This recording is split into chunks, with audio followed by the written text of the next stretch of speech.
Around America continues all day on the Network for Politics, MSNBC. She was the darling of the Republican Party 6 years ago, helping George Bush win the contested race in Florida. Now Florida Representative Katherine Harris wants to become Senator Katherine Harris. She won Florida's GOP primary last night, going away, and now is poised to take on incumbent Democrat Senator Bill Nelson. But the race isn't going to be easy for Harris, who's exhibited bizarre behavior over the past year, including one incident involving me. Party leaders fear that the Democratic anger toward Ms. Harris could damage the GOP up and down the ballot. But Harris keeps pushing forward toward her longtime goal of being U.S. Senator. Nick Bogert is a political reporter with WTVJ in Miami. He's been following this campaign closely. And Nick, Katherine Harris ignored her critics. She stayed in this race and had a significant margin of victory. Does she believe that will silence her critics finally?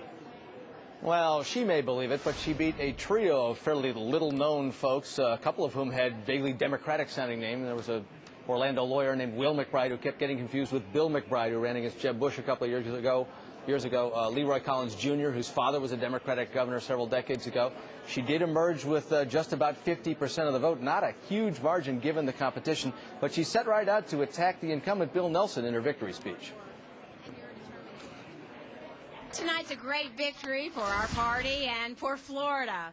62 days from now, we'll be claiming again our victory, and at the same time, we'll be sending home a liberal, do-nothing senator who has squandered away Florida's opportunities during his 6 years in the Florida Senate. Well, liberal and do-nothing, I have the feeling I get attached to Bill Nelson in the Katherine Harris stump speech.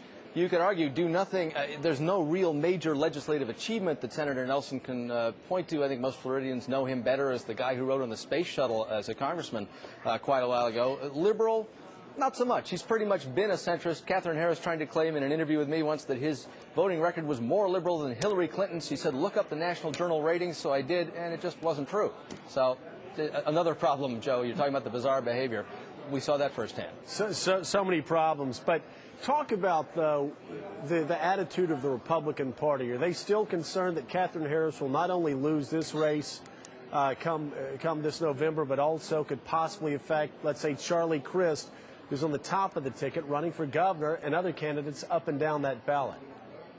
Yeah, I'm not so sure how worried they are about Charlie Crist and Katherine Harris, her having a big effect on him. He's running a somewhat different kind of campaign right now, running ahead. She's going to have trouble holding on to even Republicans. I have to say almost a third of them have a negative opinion of her. One of her key planks in her platform is immigration reform. She's for that House bill that was heavy on the crackdown aspects of immigration reform. And the Cuban-American constituency really doesn't have much use for that kind of approach. And, you know, Bill Nelson can point to Mel Martinez, the Republican senator from Florida, and say, I favor an approach much more like Mel Martinez's. So I have to say, you know, a lot of the major Republicans here have been distancing themselves from her candidacy. Jeb Bush was trying to recruit somebody to run against her, and he's really kept a kind of a hands-off approach. All right, Nick Bogert, thank you so much for being with us. Really do appreciate it. Sure, Joe. Let's stay on the topic right now with Republican strategist Ed Rollins, who is also a former advisor to Katherine Harris. Tom Fiedler is a political reporter with the Miami Herald, and Craig Crawford is MSNBC political analyst and a columnist for the Congressional Quarterly. Actually, I think Tom has taken over the Miami Herald. He's the grand poobah now. Let me start with you, Ed Rollins. You worked with Katherine Harris. Were you surprised by the margin of her victory last night? No, I wasn't. I think she deserves credit for the victory. I mean, she's done everything wrong that she possibly could do for about a year now, and to still eke out even less than 50% is important. The critical thing here, though, is the Republican Party, and particularly the leadership, is going to run away for her the next 60 days. She has been forced to self-fund her race. She has spent more money than she's raised. She's promised to put $10 million in. We'll see whether she does or not. She's put $3 million in. But at the end of the day, she's got to get an awful lot of Republicans to come back. She got a little over 10% of the Republicans that registered yesterday. There's still a whole lot more that she's got to bring back and then go after independents and Democrats in order to be victorious in November, and that's a big, big uphill battle. Ed, is she? You were with her for quite some time in close quarters. Is she fit to be a United States senator, in your opinion? She doesn't have the temperament. Unfortunately, I didn't know Katherine when I started. There's many times I was very proud of her.